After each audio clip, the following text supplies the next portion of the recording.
वालेकुम। I hope आप सब ठीक होंगे। आज का जो हमारा टॉपिक है वो न्यूप्लाज़िया का टॉपिक है।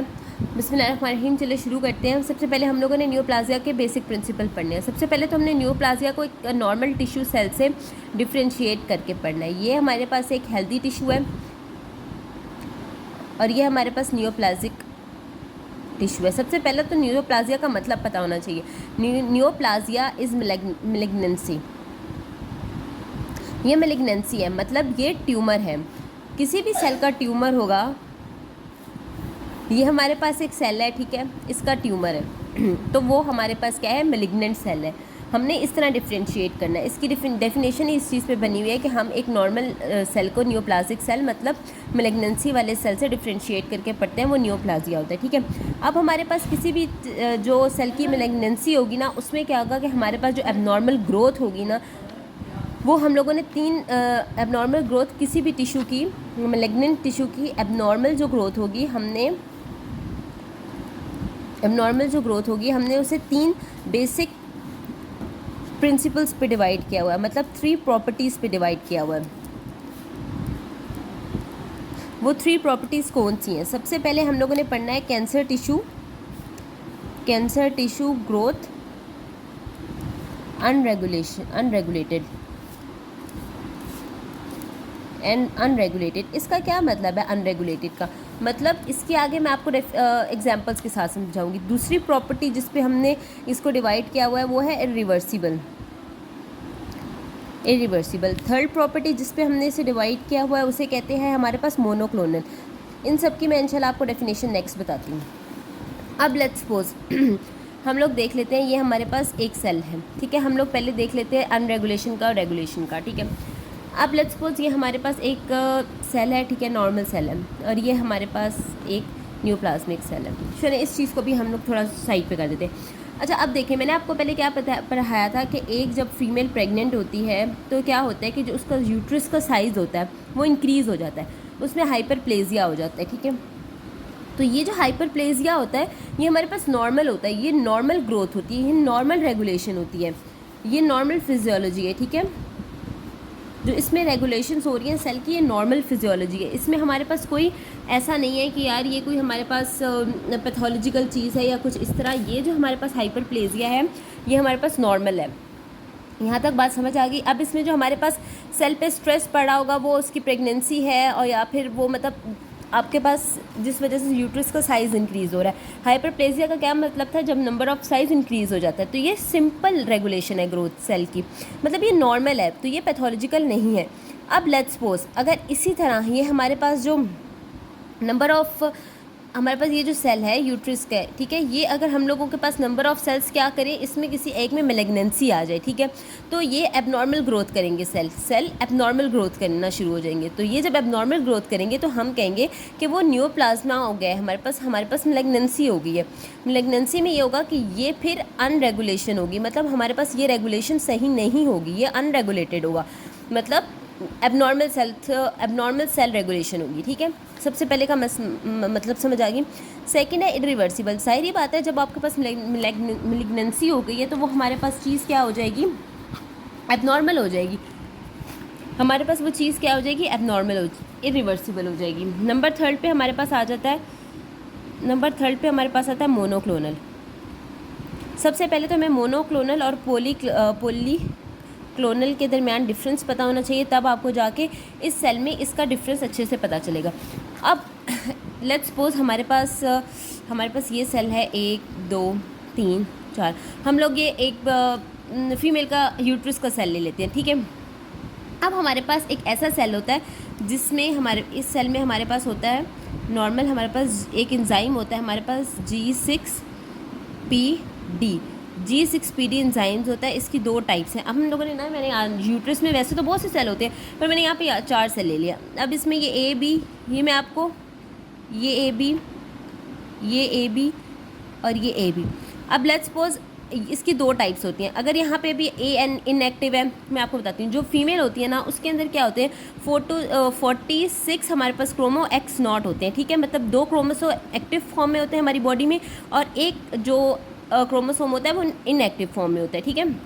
और हमारे पास G6PD होता है, एंजाइम होता है। अब ये एक एंजाइम प्रेजेंट यहाँ पे वर्क कर रहा होगा, यहाँ पे एक बी वर्क नहीं कर रहा होगा, यहाँ पे फिर ए वर्क नहीं कर रहा होगा, यहाँ पे फिर बी वर्क नहीं कर रहा होगा।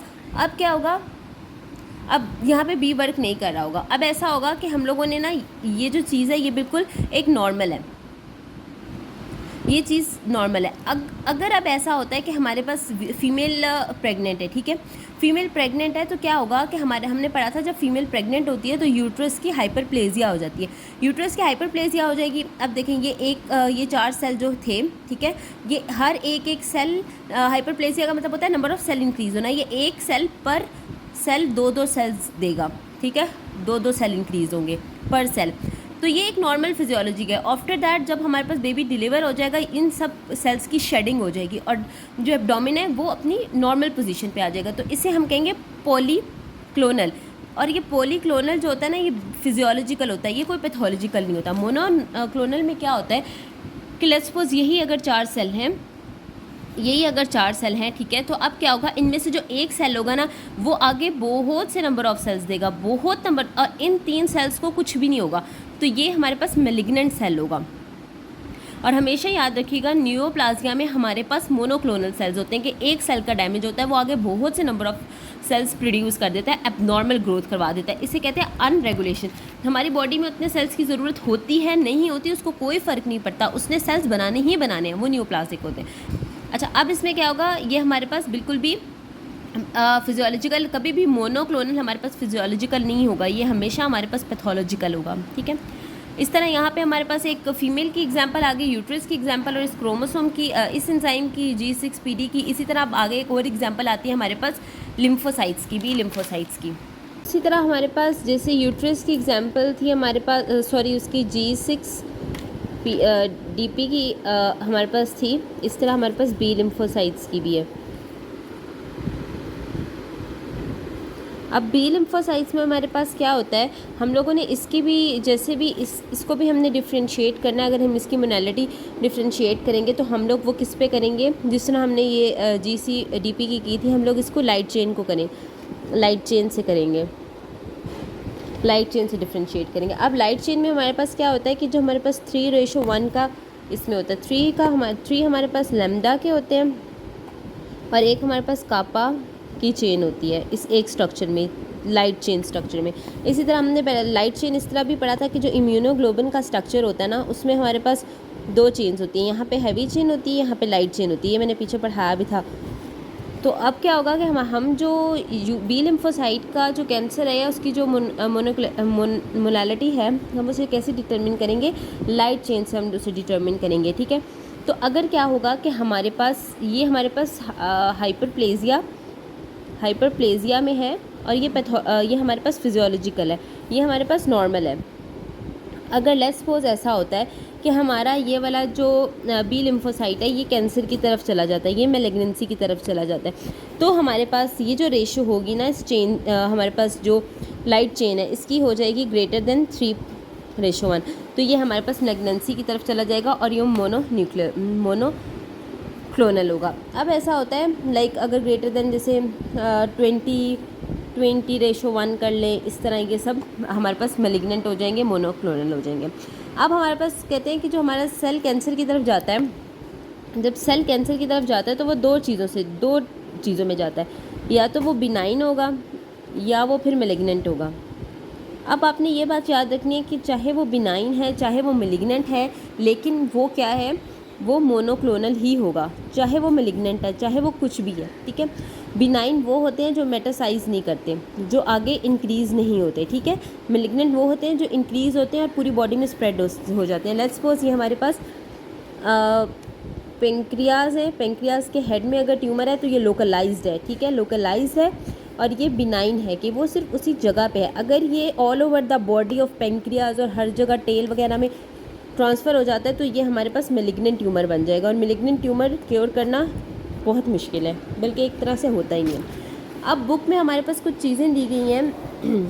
बुक में ना हमारे पास जो ट्यूमर है उसको मोनोकल्चरल किया गया है, कि मतलब उसको उसके नेम के थ्रू डिफ्रेंशिएट किया गया है, मतलब उसकी प्रॉपर्टीज़ के थ्रू उसको डिफ्रेंशिएट किया गया। लेट्स सपोज अब जैसे हमारे पास ये एपिथेलियल का हमारे पास कैंसर कर ले, एपिथेलियल का कैंसर कर ले, एपिथेलियल कहाँ पे मौजूद होती है, जीआईटी ट्रैक में होती है और हमारे पास ऑर्गन्स में एपिथेलियम होती है। अगर एपिथेलियम का हमारे पास जो कैंसर है, ठीक है, वो बिनाइन है, अभी वो स्टार्टिंग स्टेज में है, ठीक है, तो हमारे पास वो होगा एडिनोमा, एडिनोमा, ठीक है। और अगर ही वो मेलिग्नेंट फॉर्म में चेंज हो गया है, ठीक है, तो वो हमारे पास एडिनोकार्सिनोमा होगा, एडिनोकार्सिनोमा। और एडिनो हम कब यूज़ करते हैं, जब हमारे पास ये जो ट्यूमर है ये ग्रेन्यूल्स की फॉर्म में हो। जब ये ग्रेन्यूल्स की फॉर्म में होगा तो ये हमारे पास एडिनो होगा, ठीक है। लेकिन जैसे ही हमारे पास पेपिला की फॉर्म में होगा तो ये हमारे पास एपिलिनोमा होगा, एपिलिनोमा, ठीक है। पेपिलिनोमा कर लें या एपिलिनोमा कर लें, ठीक है, पेपिलिनोमा कर लेते हैं, ये हमारे पास पेपिलिनोमा होगा, ठीक है। लेकिन जैसे ही ये हमारे पास मेलिग्नेंट फॉर्म में जाएगा ये पेपिलिकार्सिनोमा होगा, पेपिलिकार्सिनोमा होगा। इसमें हमारे पास क्या होगा कि ग्रेन्यूल्स होंगे तो एडिना होगा, पेपिला होगा तो हमारे पास ये पेपिलिकार्सिनोमा या पेपिलिनोमा होगा, ठीक है। अब हमारे पास जैसे यहाँ पे एक और देख लेते हैं डेफिनेशन, ब्लड वेसल्स की आ जाती है, कैपिलरीज की आ जाती है, किसी भी तरीके से आ जाती है, किसी भी टिश्यू की। अगर हमारे पास प्रेगनेंसी होती है तो वो कहाँ से ड्राइव होती है, मीजनकाइमल से। उसकी जो ओरिजिनेशन होती है वो हमारे पास मीजनकाइमल से होती है, फैट से होती है, ठीक है, फैट सेल से होती है। हम जब भी ऐसे कहते हैं ना कि हमारे पास ब्लड वेसल और इन सब का ट्यूमर हुआ है, तो असल में हमारे पास वो क्या होता है, उस टाइम हमारे पास वो टिश्यू से फैट ओरिजिनेट हुआ होता है, ठीक है। इसी तरह अब जैसे हम लोग कह देते हैं हमारे पास लिपिड, ठीक है, तो हम उसे बोल लेंगे लाइपोमा, ठीक है, लाइपोमा। और अगर जैसे ही वो हमारे पास आगे मेलिग्नेंट होगा तो लाइपोकार्सिनोमा, ठीक है। तो इस तरह ये चीज़ें याद रखनी है। नेक्स्ट हमारे पास चीज़ आ जाती है लिम्फोसाइट्स। सबसे पहले जो ये बात याद रखनी है कि जो हमारे पास लिम्फोसाइट्स होता है ना, उसका जो कैंसर है ना वो कभी भी बिनाइन नहीं होता, वो हमेशा मेलिग्नेंट होता है, वो हमेशा मेलिग्नेंट होता है। तो इसमें हमारे पास आपने पढ़ा है, हमारे पास आ जाता है ल्यूकीमिया आ गया हमारे पास, ठीक है। इसी तरह हमारे पास 2-3 और चीज़ें हैं, ल्यूकीमिया हो गया, लिम्फोमा हो गया। फिर हमारे पास हम बात कर लेते हैं स्किन की। जैसे स्किन में हमारे पास मेलानिन प्रोडक्शन होती है, तो जब भी हमारे पास वो एबनॉर्मल होना स्टार्ट हो जाती है तो वो जब बिनाइन होती है तो हमारे पास होती है मोल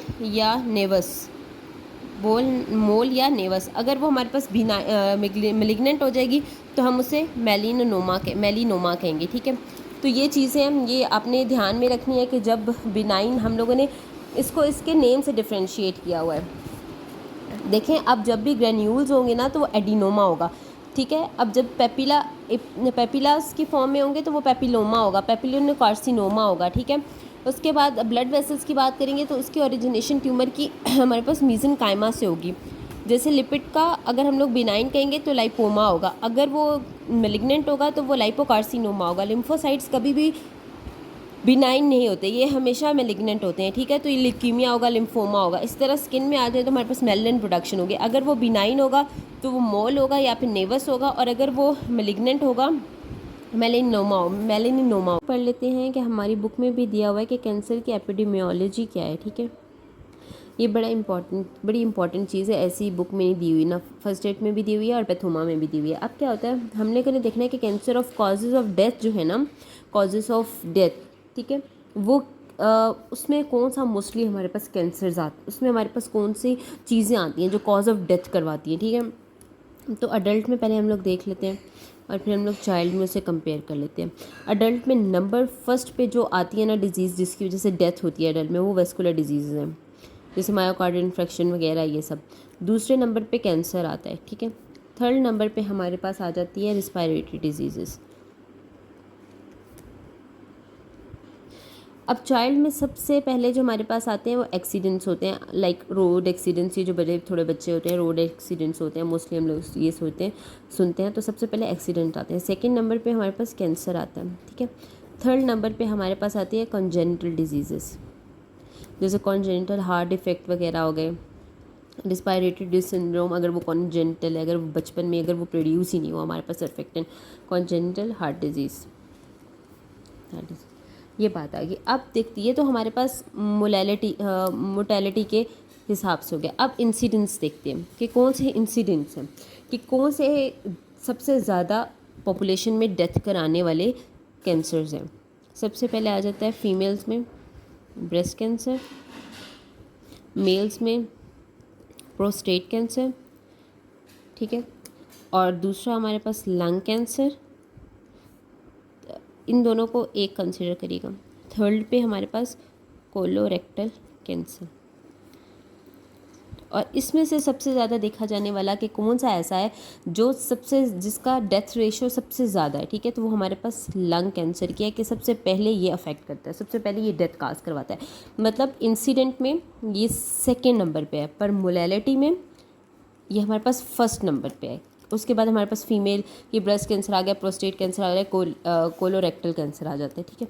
उसके बाद चीज़ आती है, हमने पढ़ना है कि स्क्रीनिंग का क्या हिसाब किताब होता है और क्यों ज़रूरी है। इसमें क्या होता है कि हम लोगों ने देखना होता है कि सेल की हमारे प्रोग्रेस क्या है हमारे पास। अगर हमारे पास हम लोग पहले ही सेल को डायग्नोज कर लेते हैं कैंसर को, लाइक ये एक स्टेज 1 हम कहते हैं, 4 स्टेजेस हैं, लास्ट स्टेज हैं, 2 stage, 3rd stage, 4th stage. अगर फर्स्ट स्टेज पे सेल है, उसके बाद दूसरे स्टेज पे वो आ गए और हमने उसको यहाँ पे डायग्नोज कर लिया है, ठीक है, तो हम यहाँ पे अगर उसकी स्क्रीनिंग कर लेंगे तो हमारे पास जो नेक्स्ट प्रोग्रेस है वो ख़त्म हो जाएगी, वो स्लो हो जाएगी और हमारे पास उसकी प्रोजेनेसिस हमारे पास गुड हो जाएगी, हम लोग उसे ईजीली आगे कवर कर सकेंगे। लेकिन अगर वो 3rd या 4th स्टेज तक चली गई तो हमारे पास स्क्रीनिंग का भी इतना फ़ायदा नहीं होगा। स्क्रीनिंग का बस ये होगा कि यार वो चीज़ चल रही है, क्योंकि 4th stage is the end stage, ठीक है। इसमें फिर बहुत कम चांसेस होते हैं बचने के, या कहने के चांसेस ही नहीं होते, ठीक है। अब हम लोग देखते हैं कि कौन कौन से कैंसर्स के लिए कौन कौन से थेरापी स्क्रीनिंग्स होती हैं, ठीक है। अगर हम लोग बात करें ब्रेस्ट कैंसर की, उसके बाद हम लोग बात करें सर्वाइकल की, उसके बाद हम लोग बात करें अगर प्रोस्टेट की, तो ब्रेस्ट में हमारे पास ब्रेस्ट के लिए हम लोग यूज़ करते हैं, हमारे पास मेमोग्राफी होती है। सर्वाइकल के लिए हमारे पास पैप स्क्रीम होती है फीमेल्स में। प्रोस्टेट के लिए हमारे पास PSA होता है, ये हमारे पास प्रोस्टेट स्पेसिफिक एंटीजन होता है जिसके थ्रू हम स्क्रीनिंग करके ठीक कर सकते हैं। और साथ में आप लोग जो हमारे पास मतलब एंटी कैंसर ड्रग्स वगैरह होती हैं, ठीक है। तो ये न्यूप्लाजिया का एक टॉपिक था। इसके आगे हमारे पास कार्सिजेनेसिस होती है, वो हम लोगों ने कल पढ़नी है, वो कल का टॉपिक है। आज का बस इतना सही टॉपिक था, ठीक है। इसकी कुछ चीज़ें वो कार्सिजेनेसिस में कवर हो जाएंगी, तो वो इंशाल्लाह वो उसके साथ कवर करवा दूँगी, ठीक है। हम लोगों ने क्या पढ़ा, डेफिनेशन पढ़ी, उसके बाद हम लोगों ने उसका पढ़ा कि उसकी जो हमारे पास टाइप्स हैं वो कौन सी हैं, उसकी डिफ्रेंशिएशन टाइप कौन सी हैं। उसके बाद हम लोगों ने वो बी लिम्फोसाइट का पढ़ा, हम लोगों ने फिर GCDP का पढ़ा, उसके बाद हम लोगों ने पढ़ा कैंसर की एपिडेमियोलॉजी पढ़ी, उसके बाद हम लोगों ने कैंसर की हमने पढ़ी जिसे कहते हैं मोनोकल्चरल पढ़ा, जिसमें हम लोगों ने एडिनोमा, कार्सिनोमा वो सब देखा कि एडिनोमा ग्रेन्यूल्स का है और पेपिलोमा हमारे पास जब पेपिलर्स का होगा तो वो पेपिलोनोमा बनेगा या कार्सिनोमा बनेगा। इस तरह फिर एपिडेमियोलॉजी पढ़ लिया। उसके बाद स्क्रीनिंग की बात आ गई। तो ये सब एक टॉपिक इस तरह कवर हो गया, ठीक है। आई होप आप सबको समझ आई होगी। अगर कुछ नहीं भी समझ आई तो मुझे कमेंट्स में बता दीजिएगा, आई विल एक्सप्लेन, क्योंकि आज मेरी थोड़ी सी तबीयत भी डाउन है, इस वजह से भी थोड़ा शायद मसला आ रहा हो, ठीक है। तो अपना ख्याल रखिएगा। इंशाल्लाह I will upload the next video soon. Good bye.